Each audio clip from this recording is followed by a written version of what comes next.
I never thought I'd be telling a story like this, but I'm on the edge. My life is crumbling, and I'm not even sure why. Or rather, I'm starting to guess why, and it's killing me. I'm Sarah, 34, and I've been married to Mark for 8 years. He's 36. We have 2 kids, a small house in the suburbs, 2 dogs. The classic American dream, right? We've always been that couple. No drama, no loud arguments, just stability, comfort, and a deep, quiet love. At least, that's what I thought. It all started, well, about 3 months ago. They were such minor things that I just put them down to work stress or my own paranoia. Firstly, his phone. Mark used to leave his phone lying anywhere, on the kitchen counter, on the sofa, in the bathroom. But for the past 3 months, it's always been with him. If he got up, the phone went with him. If he went to the shower, the phone was on the sink under a towel. I didn't pay attention to it, thinking, maybe he's just become more responsible? Then there were the late nights. He started staying late at work more often than usual. Big project, deadline looming, all standard stuff. I believed him. He's always been a workaholic. But the calls or messages from work, which used to come to my email if I was preparing something for his colleagues, stopped. He just told me they were eating at the office. One night, about a month ago, he came home late. I was already asleep, but I woke up when he lay down. I smelled a scent, not his usual cologne, something floral, sweetish but not cloying. I thought then that it was probably a female colleague who used too much perfume. I didn't even open my eyes. I just rolled over. A couple of weeks ago, the first real alarm bell rang. Mark left his phone charging on the nightstand, which he usually doesn't do. It was a Tuesday, and he went to bed before me because he was tired. I was sitting in bed, reading a book. Suddenly, his phone screen lit up with an incoming message. He never had a lock screen with message previews, so I saw it clearly.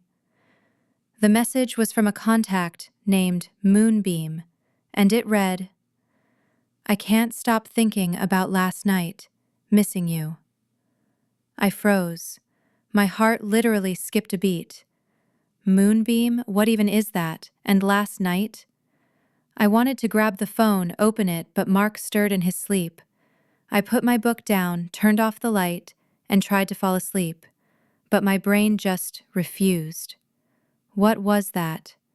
A friend? A silly joke? Or what I feared most? The next day, I couldn't control myself. I had to know. While Mark was in the shower, I took his phone. It was locked. But then I remembered he has face recognition. I held it up to Mark's face while he was washing his hair. The phone unlocked. My hands were shaking. I quickly opened messages. Found Moonbeam. I scrolled up and saw only an empty chat, as if all messages had been deleted. But then I noticed one small detail. The time of the last message. It matched the time the phone screen lit up last night. And something else. In the call log, among the usual calls, I saw several after-hours calls to an unsaved, unknown number. The duration of these calls was between 30 and 45 minutes. An unknown number. Late-night calls. I took a screenshot of that number before locking the phone and putting it back. I walked around in a haze all day. I tried to convince myself it was something innocent, but I couldn't. That night, I didn't sleep at all. I looked at Mark as he slept beside me. He looked so peaceful, and all I could see was that number.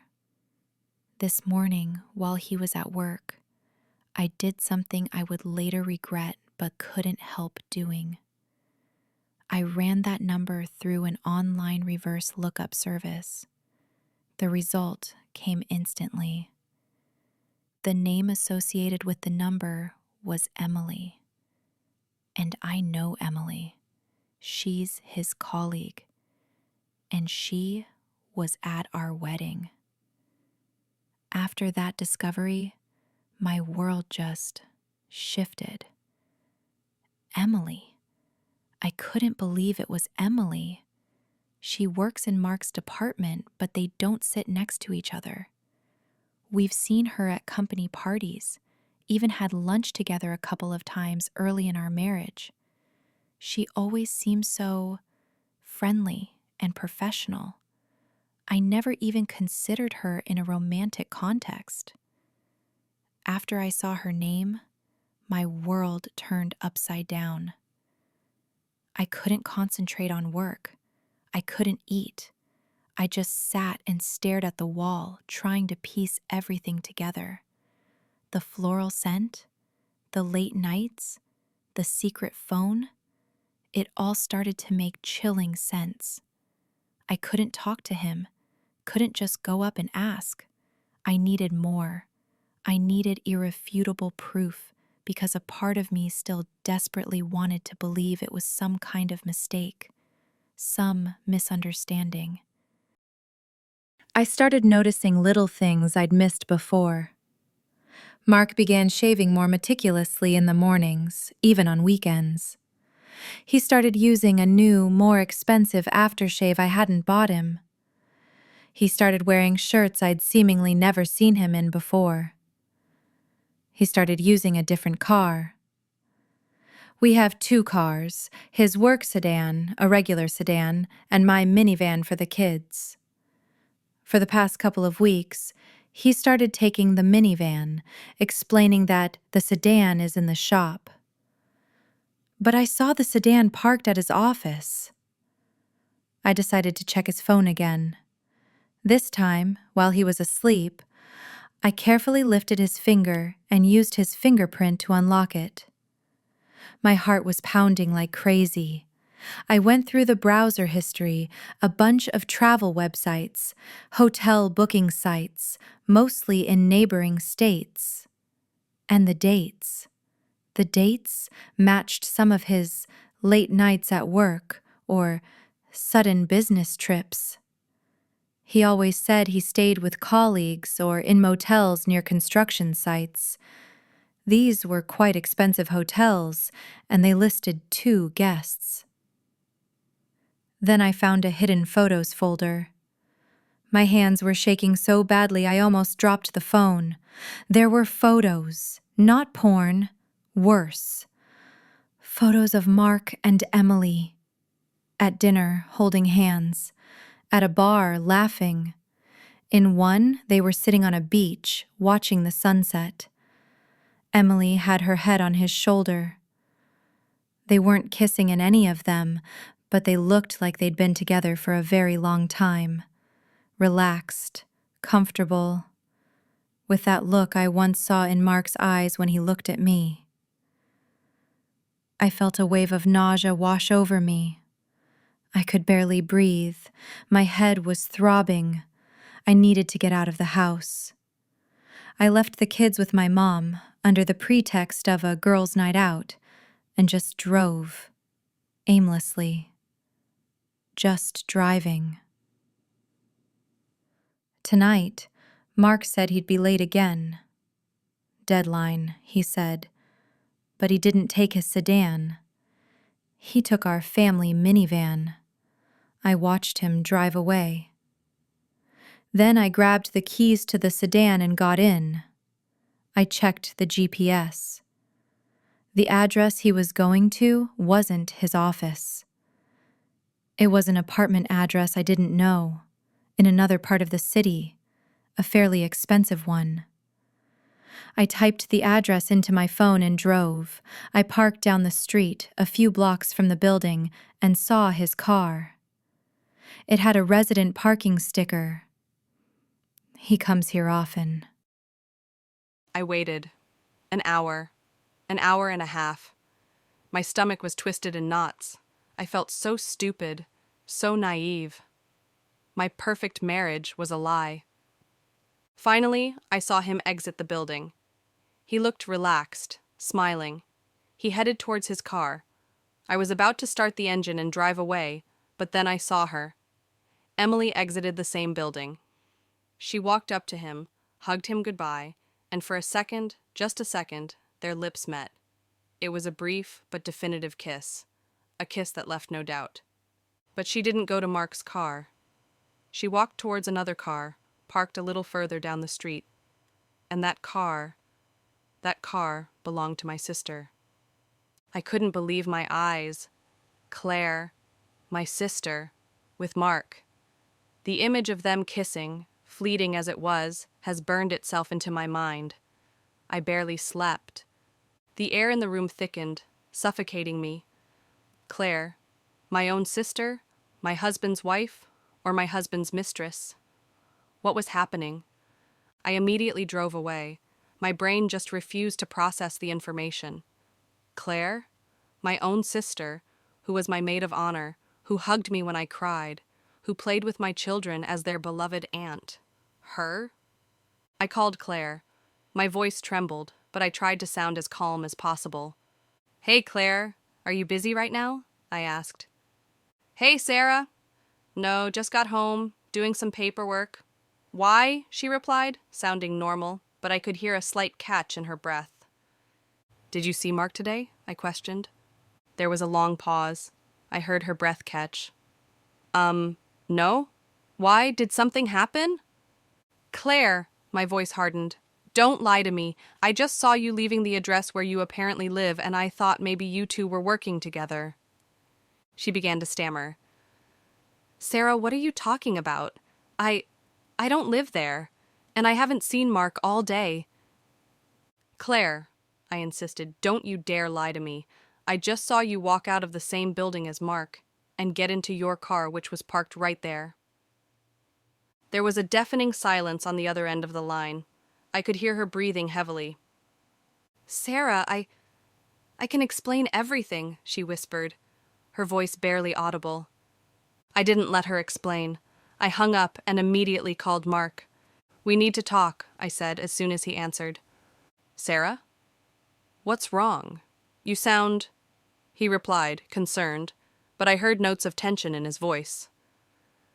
"I saw you with Emily," I lied to gauge his reaction. He scoffed, a little too quickly. "Emily? What are you talking about, Sarah? I haven't seen Emily outside of work in months. What is this, some kind of crazy accusation?" His voice was tight, too tight. He sounded annoyed, almost insulted.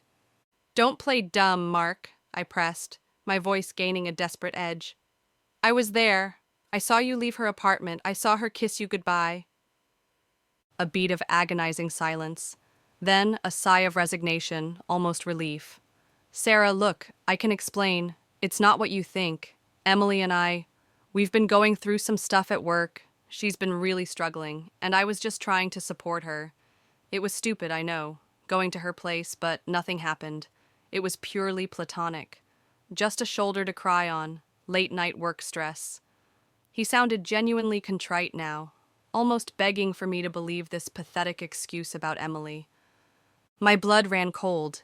He was lying through his teeth, spinning a narrative I was supposed to accept about a woman I no longer cared about. The sheer audacity of it, the calculated fabrication, made me want to scream. But I held it in. I didn't care about Emily anymore. She was a smokescreen. "No, Mark," I whispered, my voice barely audible, a stark contrast to his practiced calm. "It's not Emily I saw you with." Another silence. This one was different. It was absolute, suffocating, heavy with dread. His eyes widened, his jaw tensed. His carefully constructed composure shattered. He knew. "I saw you with Claire." The words hung in the air, a death sentence for everything we had built. He didn't deny it. He couldn't. His face drained of all color, leaving him looking like a ghost.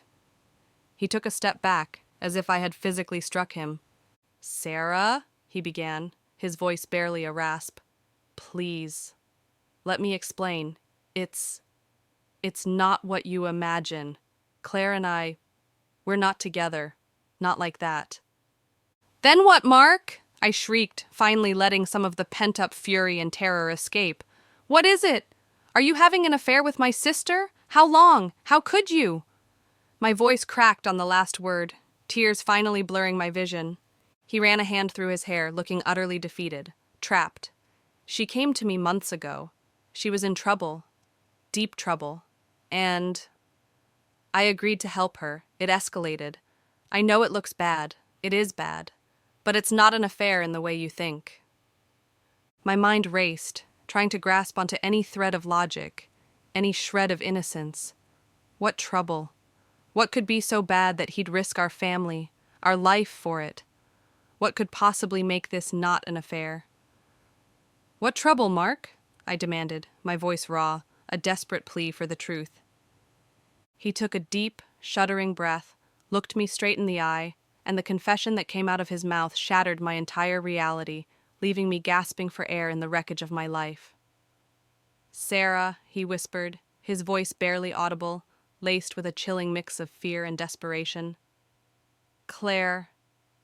She's deep into something much bigger than either of us. She's been running a major cryptocurrency fraud scheme, and she's been trying to hide from the federal investigators for months.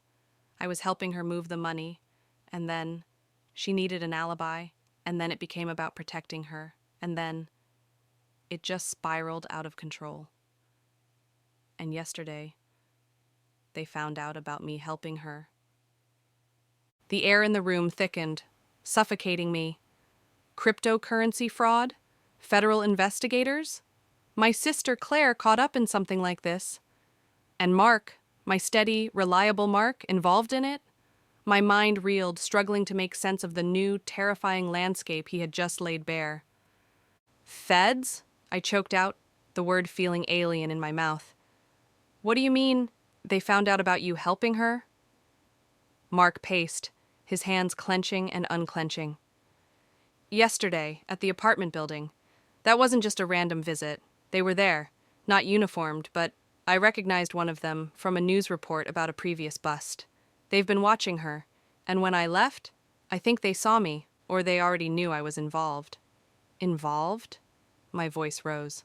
How involved, Mark? Were you just moving money, or are you part of this scheme? He stopped, faced me, his eyes pleading. No, Sarah, no. I swear, I'm not part of the fraud. Claire, she's been so desperate. She got in over her head. She borrowed money from some very bad people to start this thing, and it went wrong, spectacularly wrong. She was being threatened. She came to me, terrified, saying she was going to lose everything, maybe even her life. She begged me to help her just clean up the mess, move some digital assets, find a safe place for her to lay low. And the apartment?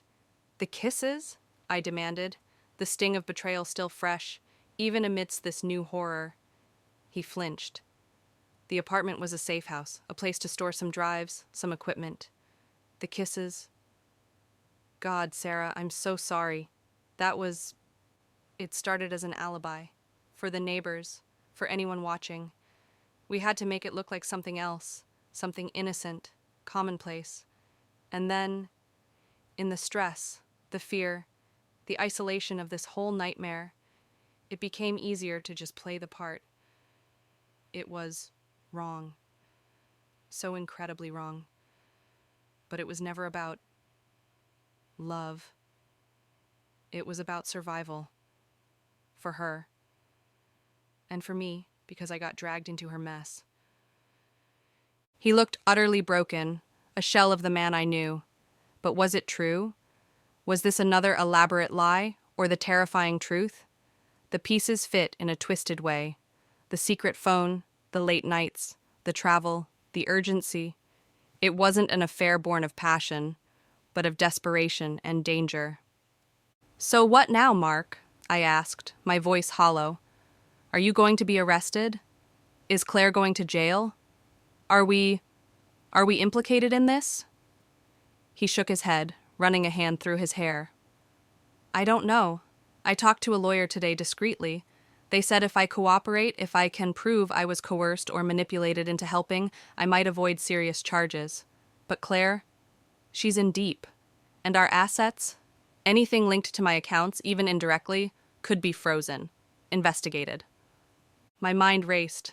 Our savings, the kids' college funds, our house. All of it could be gone, swallowed by Claire's reckless choices and Mark's desperate attempt to help. "Why didn't you tell me?" I whispered, the deepest cut of all. "Why did you keep this from me? Why lie about Emily when the truth was this much bigger monster?" He looked away, shame etched on his face. "I was terrified, Sarah. Terrified of what you'd think. Terrified of what this would do to us. Terrified for Claire. I thought I could fix it, clean it up, make it disappear before it ever touched you or the kids. I never meant to hurt you. I just wanted to protect you from this." His words rang hollow against the gaping wound in my heart. Protect me? By involving himself in a criminal enterprise and lying to me for months? The next few days were a blur of hushed phone calls, legal advice, and the heavy silence between Mark and me. We slept in separate rooms. The children, thankfully, remained oblivious, still at my mom's. Mark's lawyer advised him to prepare for a formal interview with federal agents. He was told to gather all documentation, any proof of Claire's initial plea for help, any threats she might have conveyed. It was a race against time, a desperate attempt to mitigate the damage. I received a text from Claire last night. It was just one word: help. Followed by her location, a motel just outside the city. It was a desperate plea, but I couldn't respond. I didn't know what to do. Help her and sink us all deeper, or let her face the music alone? This morning, Mark left for work, but not to his usual office. He had an appointment with his lawyer to prepare for the federal interview. The house was empty again. I sat there, staring at Claire's text. My sister, my blood, now a criminal on the run. My husband, caught in her web, potentially facing charges. And me, left to pick up the pieces of a life that was supposed to be simple, stable, and true. My phone rang. It was an unknown number. My heart leaped into my throat. I hesitated, then answered. "We know you're involved, Ms. Johnson. We've been watching Mr. Peterson. Your husband has been very helpful. Now it's your turn. We need to talk about Claire."